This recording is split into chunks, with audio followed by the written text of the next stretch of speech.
There's only one punch. Make sure y'all stay on point with the Puncher's Point.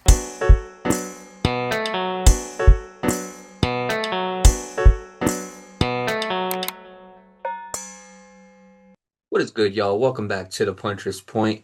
We are doing another prediction episode, and I'm feeling good. I'm feeling good today. As you can see, my new setup, I love it. But overall, we are going to be talking about Deontay Wilder. It is the return of Bomb Squad, and he is going to be going up against no other than Tyrrell Anthony Herndon. Who? Now, unfortunately, this isn't anything like a super fight or nothing like that. Obviously, we know about Deontay Wilder. And Deontay Wilder, a lot of people think that he's nearing more towards the end than he is the beginning. And I really can't argue against that. But overall, he has a chance to get a nice little win, get back into the win column, and maybe from there we see something different from Deontay Wilder. I highly doubt it. Maybe we see the old Deontay Wilder come back. But overall, I think this is a chance for Deontay Wilder to end on a high note. And what I mean by that is maybe it's retirement or maybe it's one last run at a title shot. Who knows? Who knows? Now, before y'all just decide to start yelling in the comments section, before y'all just decide to hop on my back and try to attack me. What you talking about, Will? Let's get through this episode first. We're going to do the same thing we always do. We're going to talk about the strengths and the weaknesses of both fighters because I know a lot of y'all don't know about Tyrrell Herndon. And I'm not going to lie to you, I don't know too much about him either. But from the film that I've gathered from him, I can make some type of analysis. So, before we get into that, let's get to the guy everybody wants to see, Deontay Wilder. Deontay Wilder, 43-4 with 42 knockouts, arguably one of the most dangerous boxers, most dangerous punchers in heavyweight history, in boxing history at that. 4 losses came to some very, very good fighters. He lost to Tyson Fury twice. I know a lot of y'all are going to say 3 times because of the first fight, but on record, he lost to Tyson Fury twice. He lost to Joseph Parker by decision, and then he recently just got knocked out by Zhilei Zhang. The last time Deontay Wilder fought was in 2022, so that's also concerning as well. So we don't know what we're going to see out there. Now, with all that being said, what are the strengths for Deontay Wilder? I mean, can we get the most obvious one out the way? His power is his biggest strength, for sure. I mean, when we look at Deontay Wilder, we got to understand that his power got him here. We all knew that Deontay Wilder was not the most slick boxer. He wasn't the most agile boxer. He wasn't the most athletic boxer. But boy, did he have power. And it did not matter what you did. They always used to say, Deontay Wilder, he only needs to be perfect for 1 punch, 1 second. And that's all it really takes. And y'all would be fools if you don't think he still doesn't have that power. Deontay Wilder still got power. Again, power is the last thing to go. And trust me, Deontay Wilder got tons of it. The problem with Deontay Wilder recently, which we're going to get into a little bit later, is the fact that he was so dominant, but once Tyson Fury really cracked that code, it was really hard for him to recover after that. And I believe that those 3 fights against Tyson Fury definitely did a number on him. But we're talking about the strengths for now. So the power is the most common. But what are some of the other strengths that he has that a lot of people don't talk about? Well, I've always heard he has sloppy footwork, and I'm not going to say his footwork's clean because it ain't. But what I will say is when he gets the chance, especially in his prime or when he was younger, he was faster on his feet. He was very fast on his feet because he might have not had the cleanest footwork, but he was always fast. I mean, if y'all go back to the early highlights of Deontay Wilder, there's many times where he's counterpunching guys and he's in a way cutting angles. It's not the prettiest thing to see, but he still was pretty fast for somebody who was a heavyweight. And I do think the reason for that was because he would come into these fights and he wouldn't be 280 pounds like a Tyson Fury or a Zhilei Zhang. He would be 212. He would be around like the 220 area. And I believe that's the reason why he was able to be somewhat faster than his opponents in his rise to becoming a heavyweight champion and even during his heavyweight championship run. The strengths that he has is, I will say this, we all talk about his right hand. He's got a good overhand right and he's got a good right straight. Those 2 punches from the right hand, I mean, if he lands those, it's deadly, and there's so many guys that he's flattened on the canvas who he's flatlined because of those punches. Now, as strong as his right hand is, his left hand is equally as strong. The only difference is the preferable punches for his left hand are the left hook and the jab. Now, when you go and you look at Deontay Wilder stick his jab, he doesn't have a crisp jab, somebody like a Alexander Usyk or somebody like a Tyson Fury. He doesn't have that crisp jab, but the jab works. And the one setup he likes to do with the jab, if you notice him, he really likes to throw that jab kind of like a little bit of a feint and then come with that right hand, whether that's an overhand right or whether that's a right straight.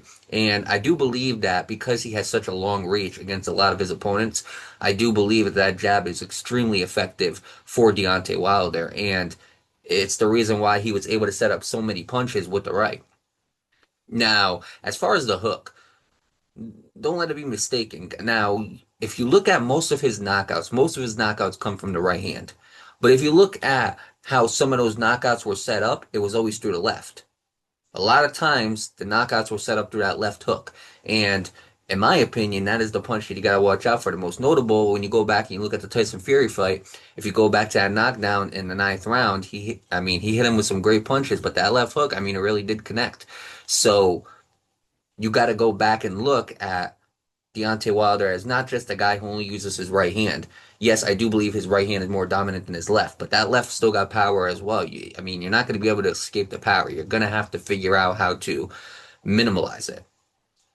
Now, some other strengths with Deontay Wilder. He is very good at pressure. Once he really gets that pressure on you, it's really hard to get him off of you. And I will say this right now, Deontay Wilder, he is a good counterpuncher as well. Let's not act like Deontay Wilder is just, he only has one trick and that's pow. He is a good counterpuncher. Go back and look at some of those knockouts that he had, the Helenius knockout. You go and you look at the knockout. A lot of these knockouts that he had, it was through counterpunches, and those counterpunches, when he connects with those counterpunches, it could be very, very deadly. So for me, those would be the strengths for Deontay Wilder. Now, obviously, there are some weaknesses, and what are those? Well, for me, I will say some of the weaknesses that Deontay Wilder has. The first weakness is Deontay Wilder was never really the most agile fighter. I will say this right now. He's not the most strategic fighter. And what I mean by that is sometimes you see moments where Deontay Wilder is just throwing haymakers, just throwing wild. He's really relying on that power. And to me, that is his biggest weakness. He's always relying on that power too much. Yes, it only takes 1 second for him to knock somebody out. It only takes one punch. But when he can't get that one punch, and we saw it against Joseph Parker, that's when he really starts to struggle. The other thing, if you go back and you look at that Joseph Parker fight, since we're mentioning it, is he backs up on those ropes way too easily, and it's almost like he doesn't trust himself to stand up in the middle of the ring when he gets hurt. It's like he doesn't trust himself to stay up in the middle of the ring when he's in a position that he's not comfortable with.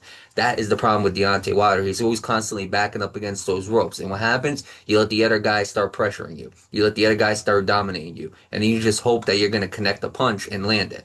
But in reality, Deontay Wilder is not going to win the fight that way. The other thing about Deontay Wilder, he's always felt for feints. That's the one thing. Go back and look at the Tyson Fury fight, the second one. If you go and you look at the second one, I'm sure there's instances in the third and the first one. Even the third. If you go back and look at the third, I know there's instances where he fell for those feints. As long as Tyson Fury was twitching, he was doing those little twitches, Deontay Wilder started showing his hand. He started putting his hands up. He started moving around a little bit when he didn't need to because Tyson Fury wasn't throwing. And I remember, because I'm a big Deontay Wilder fan, I remember watching those fights and I'm like, stop falling for the feints. What are you doing? Stop reacting to them, because the more you react to them, the more you're showing Tyson Fury your tells. And that's always been the thing with Deontay Wilder, is he's always fell for the feints too quick. Every single time you make a little twitch, Deontay Wilder would always react to it. To me, that is a weakness from Deontay Wilder. And for me, last but not least, I hate to say this, but recently he's been very, very chinny, and recently he hasn't been the same Deontay Wilder. He's getting past his prime, and it really is sad to see as a fan because, I thought he had a good shot to beat Zhilei Zhang. I thought it was going to be 50-50. I thought whoever was going to connect first was going to win that fight. Zhilei Zhang really gave him the business. So, and as a fan, that hurt me because I grew up watching Deontay Wilder. He was one of the first guys to bring me back into boxing. So he's obviously aging. His chin isn't what it used to be. Like I said, I think the 3 fights with Tyson Fury, I think that really did a number on him. So for me, those would be the strengths and the weaknesses or the keys strengths and weaknesses for Deontay Wilder. Now, as far as this Tyrrell Anthony Herndon, what are his strengths? Well, I'm gonna put it this way: he's a very similar fighter to Deontay Wilder. What I will say are his strengths is he does have a good right hand and he does use that jab very, very effectively. And I think that's something that he could kind of build on in this fight, and he has a chance to possibly upset Deontay Wilder if he maintains those very, very well. I think the other thing about him too is I will say this. Let me put it this way. When you look at Deontay Wilder, Tyrell Anthony Herndon is like the Walmart version of Deontay Wilder. He's got the same skills, he's got some power. He has the same, 1-2, but he's just not Deontay Wilder. And for me, I do believe that he has similar strengths to Deontay Wilder, which is why Deontay Wilder is going to have to watch out for Herndon because, again, if you get clipped with something you're not supposed to get clipped with, it could be an upset. And I'm telling you, as Deontay Wilder fans, we don't want to see that. This is a fight for Deontay Wilder to get back into the win column. Kind of like when he was in the loss column to Tyson Fury, and he ended up fighting Helenius, and he got that knockout against Helenius and put him back in the win column. This is the same exact type of situation. But like I said, he has to go in there and he has to dominate. He has to go in there and he has to go for that knockout. He cannot take Herndon lightly. And Herndon, again, like I said, he has very similar skills to Deontay Wilder. I will say Herndon is a little bit more agile than Deontay Wilder. I don't think that Herndon is better than Wilder when it comes to pressure situations. Herndon fought Richard Torres, and Richard Torres gave him the business. I mean, Richard Torres was just quicker than him, faster than him, slicker than him, and Richard Torres went in there and he was able to make it just an absolute annihilation of Herndon. And I believe that Herndon is going to have to come into this fight, and he's going to have to rely on his P's and Q's. He's going to have to rely on his bread and butter, and he's going to have to go in there and he's going to have to basically land first, land quick, be faster than Deontay Wilder. And I do believe that he is faster than Deontay Wilder. As far as, or I should say, I do believe that he has better footwork than Deontay Wilder. I'm not saying he has great footwork. He does throw wildly just like Deontay Wilder. That's another weakness that he has. He does have a good jab. He uses it very, very effectively. And he has a good right hand, and he uses that effectively. But the weakness is, for me, when it comes to Herndon, is, well, first and foremost, when he's in pressured situations, he gets into a lot of trouble and he doesn't know how to handle it very, very well. He leans up against the ropes a lot too. The other thing about him is he can't take it against quicker fighters. And even though I believe he has better footwork than Deontay Wilder, again, if Deontay Wilder can just turn back the hands of time and, kind of use some of his speed to get in there, get into the pocket with Herndon, hurt him, it could be I'm just saying, Deontay Wilder could walk out with a win. The other thing about Herndon is he's not experienced. I mean, if you go look at his record, besides Torres, which he lost, he doesn't have very good names on his resume. Deontay Wilder has been in there with some of the best fighters. He's been in there with Tyson Fury. He's been in there with Joseph Parker. He's been in there with Jay Shank. He's been in there with Stavern. He's been in there with some great fighters. And I think that when it comes to being battle tested, I don't think Herndon is on that level, but you never know what could happen. So, obviously, with that being said, Herndon 24-5, Deontay Wilder 43-4. Now, Deontay Wilder is a minus 1450 favorite in this fight, and Herndon is a plus 620 underdog. Now, these odds are from FanDuel, and they are subjected to change. With that being said, what's going to happen in this fight? Before we get to that, I'm going to talk about the keys to victory. What are the main keys to victory that these two need to do? Well, we're going to start off with Deontay Wilder. For Deontay Wilder, you're going to have to go in there and you're going to have to basically land the first power punch. You're going to have to land that first power punch, and you're really going to have to show him your power early. The second thing about Deontay Wilder is stay composed. Don't react to every single twitch he makes. Don't react to every single thing he's going to show you.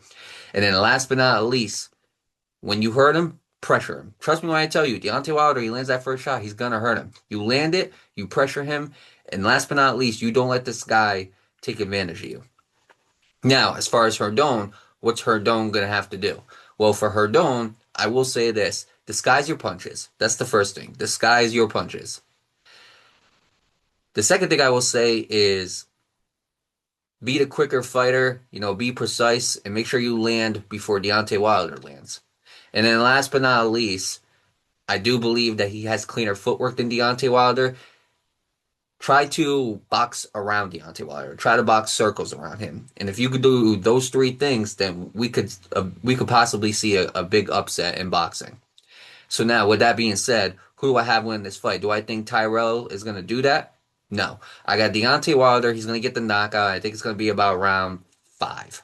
I think Deontay Wilder, he's going to get the knockout in round 5. I think he might knock him down before round 5, and he's going to get back up. I think that Herndon is going to recover, and then I think come round 5, I think Deontay Wilder is going to put the pressure on him, and he's going to finish the job. So I got Deontay Wilder by 5th round KO. And overall, I'm just happy to see Deontay Wilder back into the ring. I think the sport of boxing is better when he's in the ring and when he is in his prime, when he's sharp. I do think the boxing world is better with Deontay Wilder in it. To this day!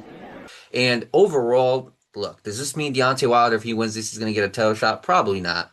But there is a certain guy that's still in boxing who is far from a title shot as well. That's Anthony Joshua. And I would like to see Deontay Wilder versus Anthony Joshua. We were supposed to get it a long time ago. Obviously, during that card they were both on, you had Otto Wallin going up against Anthony Joshua, Joseph Parker going up against Deontay Wilder. Both of those guys had to win. What happened? Deontay Wilder got upset by Joseph Parker, so that fight didn't happen.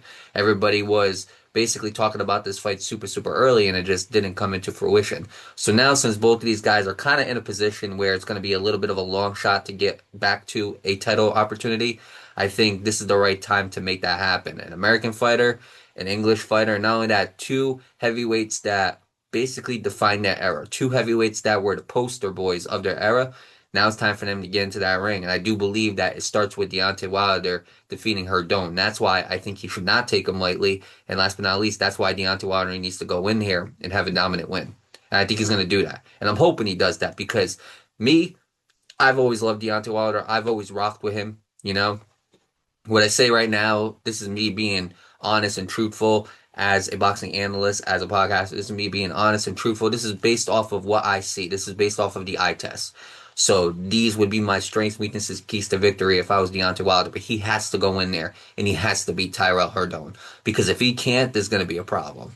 If he can't, then Deontay Wilder at that point might as well just call it a career and retire. Because he can't keep going on like this. But I would like to see him versus Anthony Joshua. And then after that, Deontay Wilder just rides into the sunset. He's had himself a great career.